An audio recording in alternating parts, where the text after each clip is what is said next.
Hi friends, welcome to Storytime.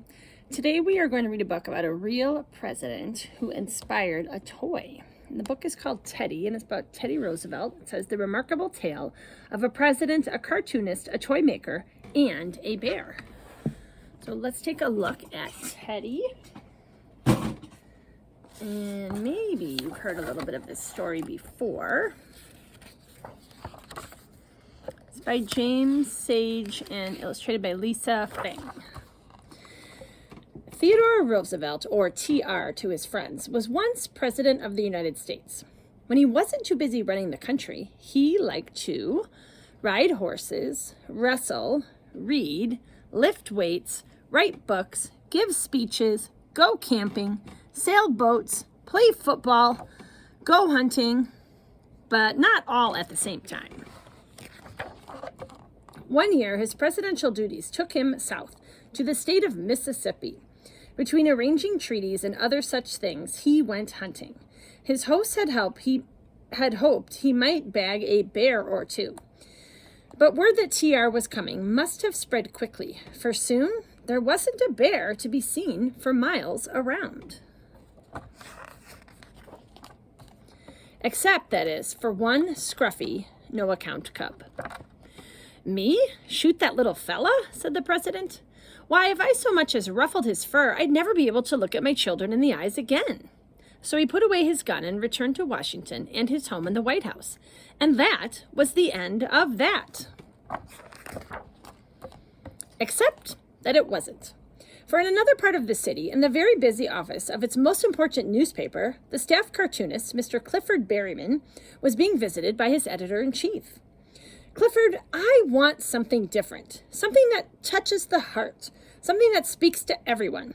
Have your cartoon on my desk first thing in the morning, without fail." "Yes, sir, no problem at all. Without fail, sir." Yet there was a problem, a very big problem. He couldn't think of anything to draw. "I have an idea," said Harry, the coffee boy, who was always hanging around the newsroom. He told Mr. Berryman about the president and the bear cub. The story had just come in over the newswire. "That's the ticket," said Mr. Berryman with a smile of relief. "Young man, you've saved the day. Here, have a donut, on me." He drew all night, and as the sun rose over the waking city, he put the finishing touches on his cartoon. "Excellent, excellent," said the editor-in-chief between puffs on his cigar. "I've got to hand it to you, Clifford. You sure know how to draw bears." "Yes, sirree, that's one cuddly bear cub, all right." Others thought so too. The cartoon was reprinted in newspaper after newspaper in every town and city in the land, including Brooklyn, New York, where Mr. and Mrs. Mitchum had a little shop. They sold newspapers and candy, novelties and stationery, and even, sometimes, Mrs. Mitchum's handmade toys. Rosie, take a look at this," the president of the United States refusing to shoot a little bear. "Can you beat that?" He should be so lucky, Morris. Not every bear gets to meet the president." "But such a president, Rosie. We must let everyone know what a big, warm heart he has." Without saying more, Mrs. Mitchum took a piece of scrap material from the bottom of her sewing basket and began to snip the outlines of a little bear.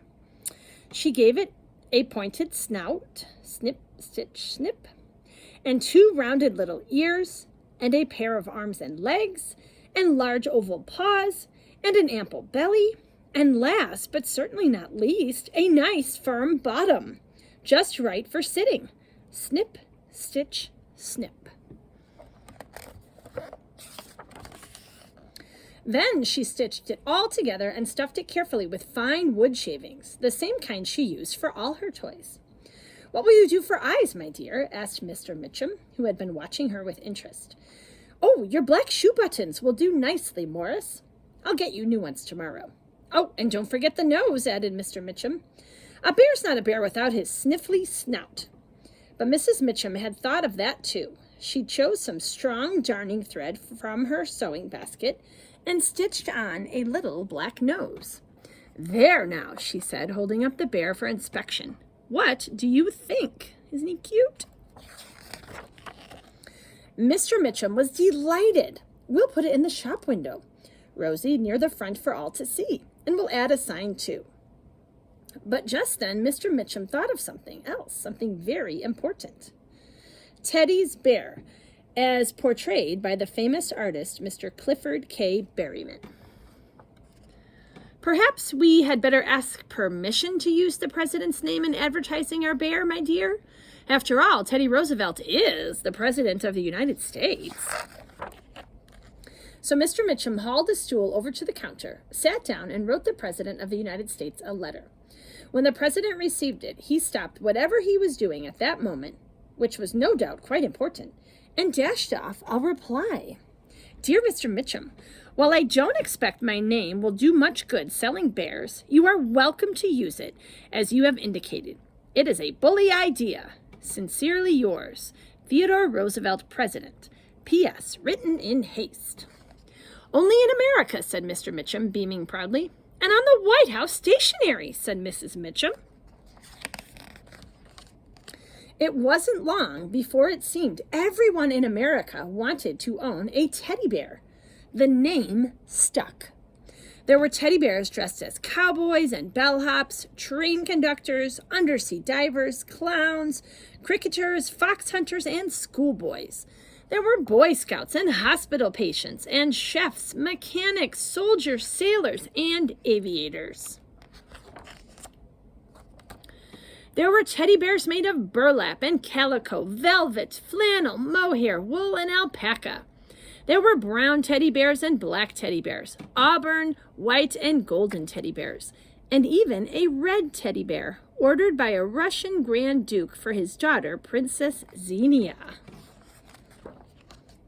And to go with all those teddy bears, there were teddy bear wardrobes, teddy bear steamer trunks, and tea sets, and books, and songs, and games, and of course, plenty of teddy bear picnic baskets.